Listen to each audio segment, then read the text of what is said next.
Hey guys, welcome back to my channel. My name is Sarah and I have not had a 5-star thriller in a very long time.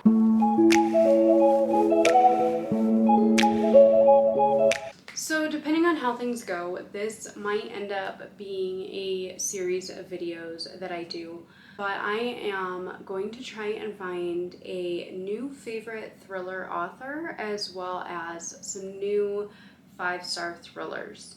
Now, I was looking through my CAWPILE spreadsheet from the one that I use is from the last couple of years. And my last 5-star thriller was actually the only one left by Riley Sager that I read last July. And seeing it is now May, it's been quite a while. So I read a handful of thrillers here lately. I read quite a while ago. I read The Stranger Upstairs. I read the Chalk Man. I read, just a handful of them, and none of them have been anything special for me. I haven't loved anything here lately. So in this vlog, I am going to read 3 thrillers that are new to me thriller authors I've never read from before. And hopefully I will get a 5-star read. And if not, then I guess we will be continuing on with this series until I find one. So for this video, I picked 3 really popular thriller authors that I have yet to read from. The first one being Silence for the Dead by Simone St. James. This is one that I've talked about a handful of times that I'm really excited to try. And it's about a girl who goes and becomes a nurse in 1919 at a home with men that have PTSD after the war, and some strange things happen. They all have the same dream, and I don't really know a whole lot more about it. It says on the back that it is aficionados of the classic Gothic style won't want to miss this atmospheric tale. So I'm really curious about it, and I've never read anything by this author, so I'm really excited to try something. I have a handful of books that I've looked at from her before, and I just haven't picked any up yet. So this is the first one that I'm going to be trying. The next book that I have is Reckless Girls. This is by Rachel Hawkins. I got this one from Book Outlet a while back. A big part of the reason that I got it was from Books and Lala's recommendation. She read this, and it's one that she liked more than some of the others, and so it really caught my attention. I don't remember a whole lot about it other than the fact that it's set on an island and somebody ends up dead, and it becomes a question of who was involved and why. So I'm going to read this one. And the last one is one that I got from the library. This is an author that I've been wanting to try for quite a while, and I'm really curious to try it out. And that is The Last to Vanish. This is by Megan Miranda. I don't even remember what this one is about. It says 10 years ago, Abigail Lovett fell into a job she loves, managing the Passage Inn, a cozy resort nestled in the mountains of North Carolina in a town called Cutter's Pass. Tourists are drawn to the town for its outdoor offerings in proximity to the Appalachian Trail, but also for its notorious history as the last known location for 6 different visitors who vanished without a trace over the past 3 decades. When journalist Landon West comes to investigate the story of the vanishing trail, then disappears himself, the town and the inn are thrust back into the spotlight. So it sounds really interesting, and I'm really curious to try out this author and see how I feel about her writing style. These are the 3 books that I'm going to be reading this week. Hopefully I will find a new favorite author in these, and I'm really curious about it. Okay, so I just filmed my intro for this video, but I have already started one of these books, and that is Silence for the Dead. I am on part 2, so I am 107 pages into this book, and I'm really interested. It is very slow paced. So this book is following Kitty Weeks. She is a woman who is desperate for new surroundings and passes herself off as a nurse to a home that has patients with PTSD after the war, and she is having to go in and basically be a nurse and a maid and pretty much kind of a jack of all trades at this place. And nobody really seems to like her. The higher ups, the matron and her second in command, don't like her at all. And she's trying to kind of figure out what's going on, what's expected of her, and just what's really happening kind of behind closed doors at this mansion. It's called Portis House, and her first week there is kind of eye-opening for her because some of these men, they don't seem like there's really a whole lot wrong with them, and then others it's just kind of strange. Like one man forces himself into getting nosebleeds. One man is referred to as patient 16. He is basically a mystery for the beginning of this book, where you don't know who he is or why he's there or what's going on. He's just a patient that he never interacts with anybody else in the house. You have to have special clearances to be able to tend to him and whatnot. And I don't know, so far, like, not a lot has happened. It's been a lot of setup so far. Doctors come once a week to visit the men and try and help them. But when she experiences that, she realizes that the doctors are basically just coming in, talking to them, telling them whether they can or cannot have visitors, and then leaving. So there's not really a whole lot of medicinal or psychological help happening when the doctors do come. So it's basically that they're babysitting guys that have shell shock after the war. So not a whole lot has happened with this yet. I'm 100 pages in. It's very, very slow, but it is very atmospheric, and I am very intrigued to continue. But at least as of right now, I don't think this is going to cut it for the 5-star read. It does say that on the cover that St. James is particularly gifted at doling out twists. So I'm really hoping that that will amp up now that I'm on part 2. But I'm going to keep reading this today, and hopefully things will start feeling like it's actually making progress and things are going to actually start happening. And I will check back in with you later. Okay guys, so as usual, in the car at the bus stop, it is 10 minutes to 5. And I got my summer romance reading vlog edited, and it's uploading right now. So that took up a good portion of my morning and a little bit of my afternoon today. But I have been reading Silence of the Dead by Simone St. James. I am up to 200 pages in this now, and I'm really intrigued. So basically what it comes down to in this book is a question of, are there ghosts or not, and what happened to the family that lived there, and why is the house falling apart? We don't know. So our main character, Kitty Weeks, she is seeing things, she is hearing things, as are the other patients in this facility. She's not a patient, she is a nurse, but she's seeing things and hearing things that kind of matches up with what the men who are our patients are claiming to see and hear and whatnot. So I don't know, it's crazy and it's weird. She had a situation with seeing one of these ghosts that seemed to like interact with her, like punching her in the gut kind of a thing, and I don't know what the deal is with that either. And she has a really dark past. She has a difficult past that she's running away from. She's running away from her dad, and has been successful as far as I know so far. But I don't know, like there's so many questions right now, and I'm like right at the point where there are all questions and no answers right now. So I'm very intrigued.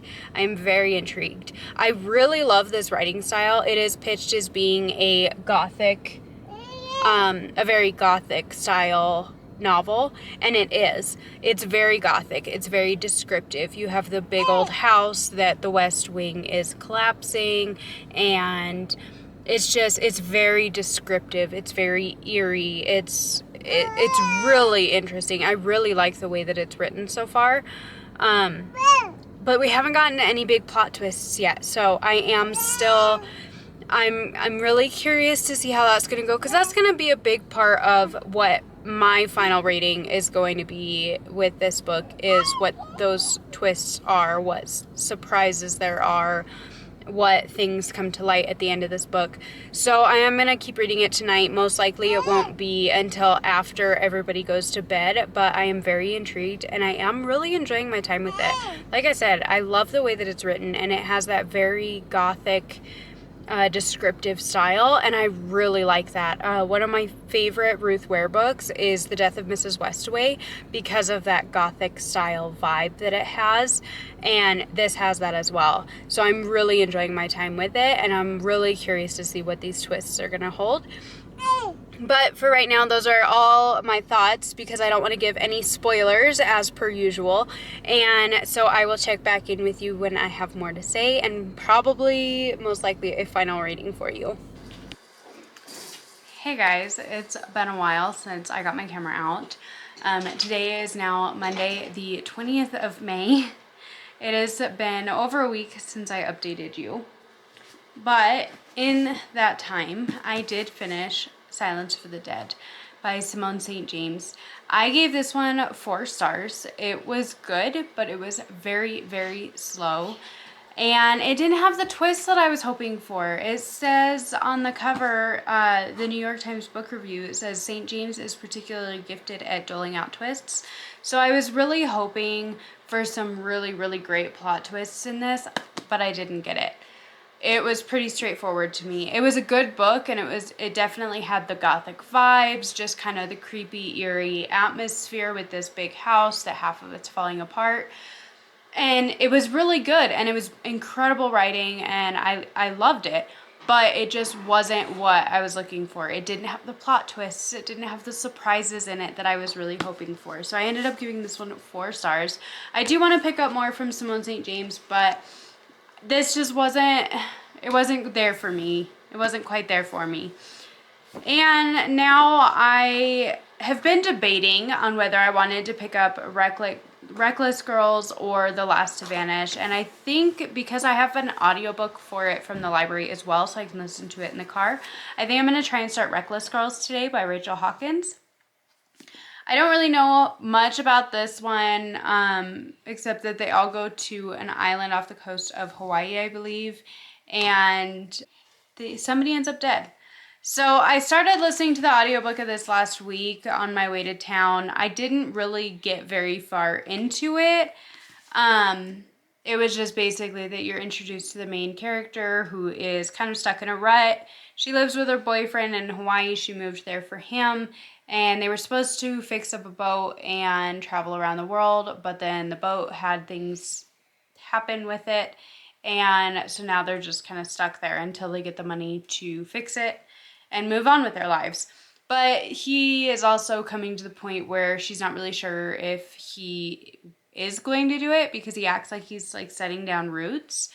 And so yeah, there's not really a whole lot that's happened yet, but I am probably going to start this over just because it's been a while since I listened to it. So I'm going to start this physically today, and I'm going to see how far I can get, and hopefully this one will have the twists that I was looking for in this one. So I have my coffee and I've got my book, and now I'm going to try and sit down and read for a while, and I will update you once I have some thoughts on this one. Okay, so it is now almost 1:30, and I am almost halfway through Reckless Girls. I've been reading this all morning, and I'm really curious to see what's going to happen. Nobody's dead. They did find a skull at the old airstrip from... It was an airstrip back in World War II.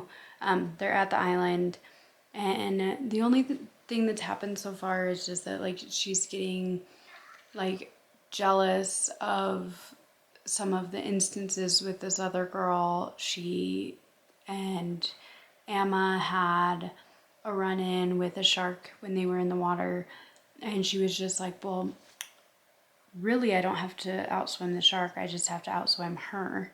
And so she's like having these different thoughts and stuff like that, but that's really it. Not a lot has happened, but I am very intrigued just because I want something to happen and I want to know what's going to happen. So I don't have a whole lot of thoughts on this.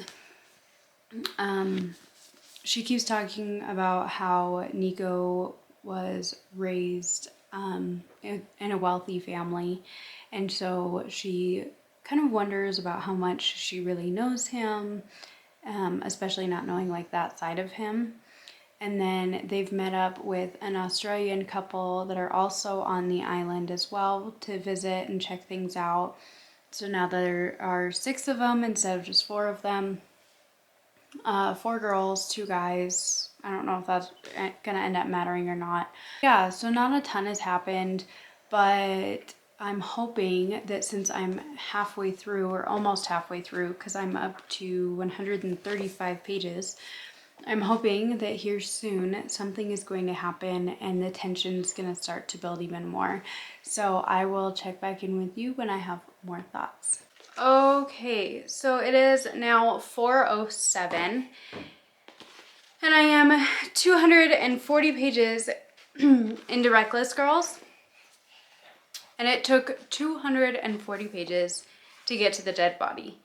Like, I have been reading this book all day, and it is a really quick read. It's short chapters. It just keeps right on moving. But literally, all this book has been so far is that they are on an island and they're drinking and they're hanging out and they're having a good time. And then the longer that they're all there, shit starts coming up. There's relationship, the lines drawn for a relationship are starting to flex to where couples are no longer particularly couples. Everybody's kind of sleeping around, and there's drama, and there's this, that, and the other. And 240 pages into this, now there's a dead body. So I have, I don't know, like 60 or 70 pages left in this, and that's it. So there's not much left of this book. I was really thinking that there was going to be, I don't know, more to it than this. I'm not having a bad time. It's fine. But right now it's just basically been, they're all on an island partying, and now there's drama and lots of it. And there's finally a dead body. So I know on the back it says, one person goes missing and another turns up dead. They wonder about dark currents lie beneath this impenetrable paradise, and who else will be swept under its secluded chaos. But nobody's gone missing, at least right now. And they finally have a dead body. And like I said, it's been drama otherwise.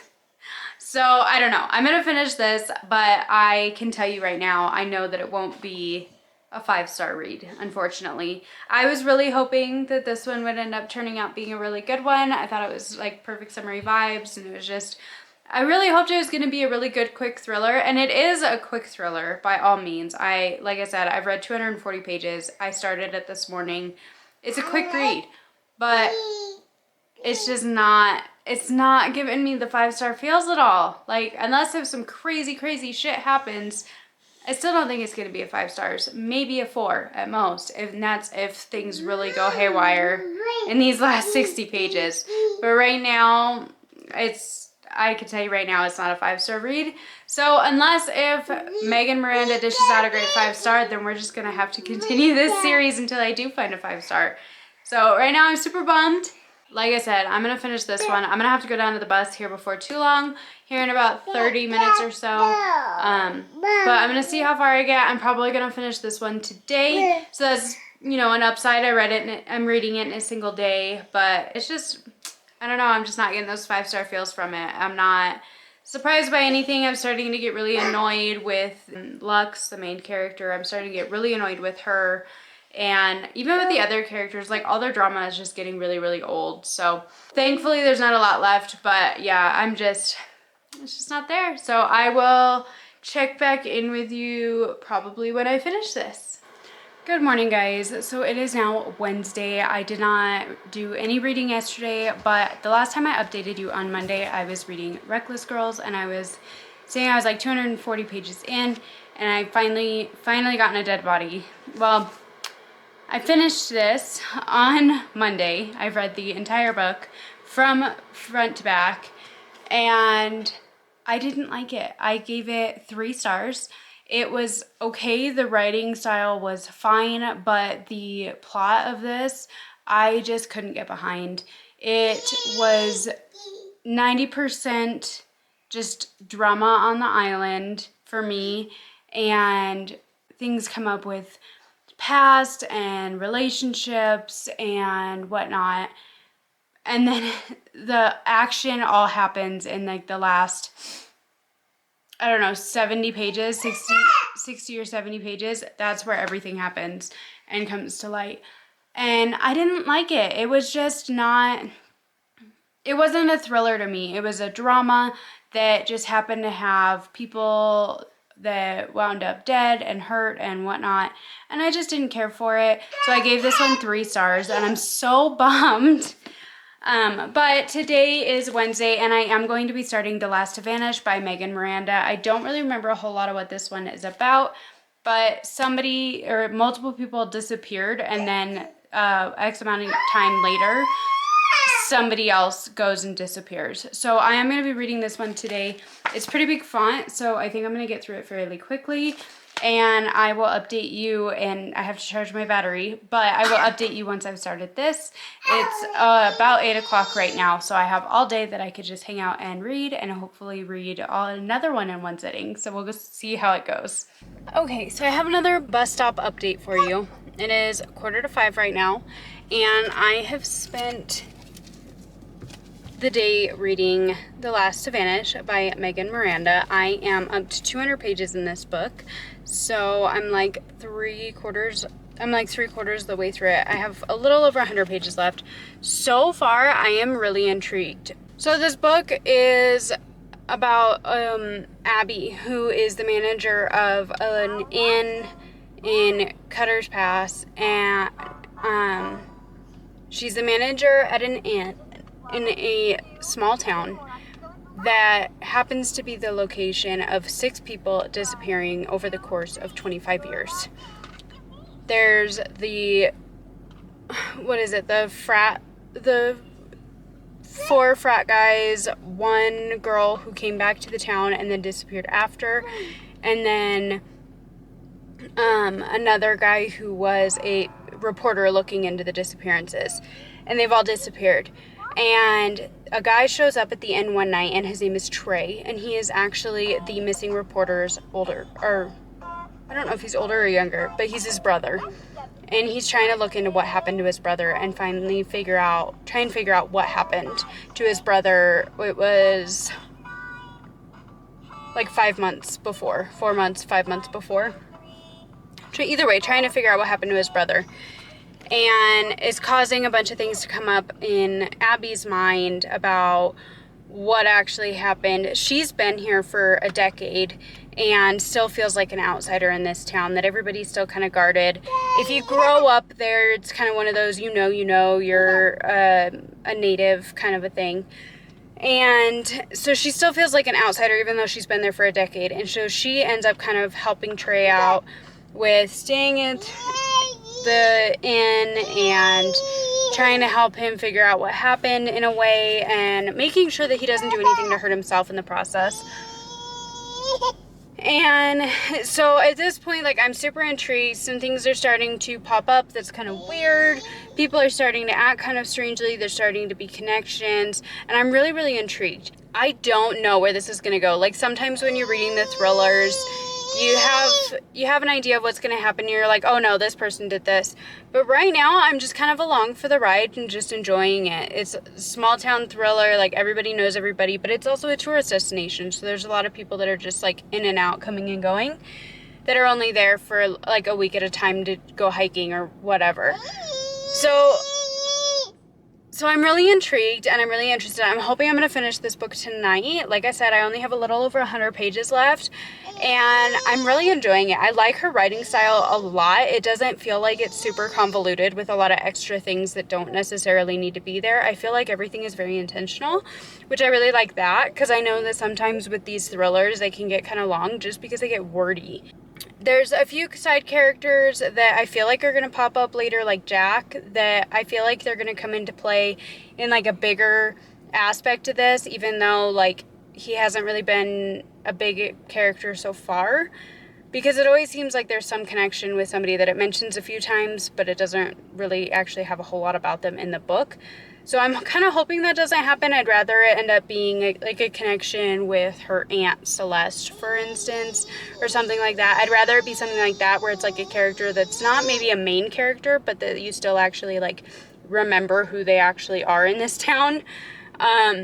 But yeah, I'm really enjoying it so far, and I'm really excited to see how the ending plays out, because I'm right at the point where everything's going to start coming to light and it's supposed to get really, really good. Or usually with thrillers, you know, the last 100 pages. So I'm really excited to keep reading, and I will check in with you later with my final thoughts. Okay guys, so it is officially Thursday. It is the 23rd of May. It's the last day of school for my kids. And last time I checked in with you, I was still reading The Last to Vanish, and I was saying that I was hoping that I would be able to finish it last night. And I stayed up until like 11:30. I didn't want to put it down. I had to see what happened. So I finished this one last night. But before I tell you my final thoughts on that, I'm going to go over these two one more time. So the first book that I read for this vlog was Silence for the Dead by Simone St. James. I gave this one 4 stars. I really enjoyed it. It is a very slow burn kind of thriller. It's just that very gothic style. It's very atmospheric, and it really sets things up nicely. I know it's very slow, but it's really interesting and it was really good. I really enjoyed it. But I felt like I was hoping for more plot twists in this book, and it didn't quite do that for me. I thought it was pretty straightforward with what was going on. Nothing really surprised me outright. And so I ended up giving this one 4 stars. I really enjoyed her writing style, and I do want to pick up more. So if you have any recommendations for good Simone St. James books, please let me know down in the comments. The next book that I read was Reckless Girls by Rachel Hawkins. I read this one in a single day, and I gave this one 3 stars. I did not care for it. I felt like it was just a lot of drama, and it wasn't much of a thriller to me. It wasn't like twisty, and you know, there wasn't a lot of tension. There was just a lot of drama. And I just didn't really get on with this one very well. Like I said, I gave this one 3 stars. I know that Rachel Hawkins writes a lot of like domestic type thrillers from what I've seen, and I'm not so much into that, and maybe that's part of it. But this one was just like a lot of drama and just hanging out at the beach, and then like things come up. And that's fine, but that wasn't what I was looking for. I wanted some really just dark, messed up things to happen. But we didn't even get a dead body until 240 pages into this book, and this book's only 309 pages. So you get like 80% of the way through the book before anything even happens. So I felt like this one was just a real bummer, and I gave it 3 stars. Now, like I said, I finished this one last night. I read this one yesterday. I read it in one day, and I had such a great time with this one. I loved that it was just the small town. Everybody knows everybody. Everybody has their secrets, and they all kind of keep to themselves and keep their secrets. And it's a tourist town, and 6 people in the last 25 years have gone missing on this particular hiking trail.